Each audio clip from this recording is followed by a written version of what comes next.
ফজরের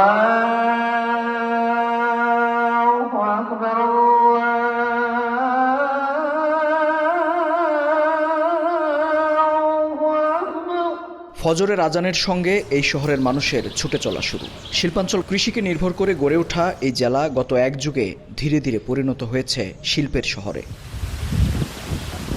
বিশ্বমঞ্চে বাংলাকে পরিচিত করার পেছনে এই শিল্পের ভূমিকা সবচেয়ে বেশি। তবে প্রশ্ন, যাদের ঘামে ঘুরে দেশের অর্থনীতির চাকা, তারা আজ কতটা সন্তুষ্ট?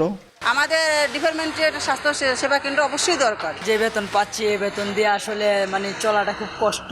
আগামী সরকারের কাছে এটাই চাই যে আমাদের গার্মেন্টস শ্রমিকদের দিকে যেন দেখে, আমাদের বেতন সবকিছু যেন ঠিক থাকে। শিল্প কারখানার সুবাদে যেমন কর্মসংস্থান হয়েছে, তেমনি ধ্বংস হয়েছে পরিবেশ।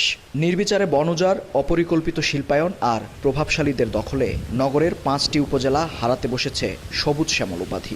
গাজীপুরের উপর দিয়ে বয়ে চলা নদীগুলো আজ জৌলুস হারিয়েছে। অস্তিত্ব সংকটে রয়েছে খাল বিল। অথচ পরিকল্পিত নগরায়নের লক্ষ্যে গেল এক যুগ আগে নির্মিত হয়েছিল সিটি কর্পোরেশন। 1971-এর মুক্তিযুদ্ধ থেকে শুরু করে 24-এর গণ অভ্যুত্থান, দেশ গঠনে এই জেলার মানুষের রয়েছে গুরুত্বপূর্ণ ভূমিকা। যদিও এখানকার প্রতিটি খাতেই প্রাপ্তির খাতায় আক্ষেপের সুর।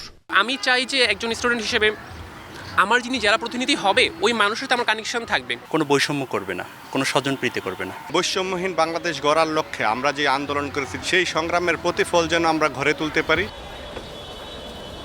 একে শিল্পাঞ্চল, তার উপর রাজধানী ঘেঁষা এই জেলার যোগাযোগ ব্যবস্থার আধুনিকায়নে খরচ হয়েছে কোটি কোটি টাকা। তবে বাস্তবতা হচ্ছে উল্টো, গতি কমেছে জীবনমানের। অবকাঠামোগত নানা উন্নয়ন হলেও গড়ে ওঠেনি পরিকল্পিত নগরায়ন। এই যেমন বিআরটি প্রকল্প। স্বস্তির খবর নেই রেল যোগাযোগেও। তাই তো আসছে নির্বাচন ঘিরে নগরবাসী রয়েছে নানা প্রত্যাশা।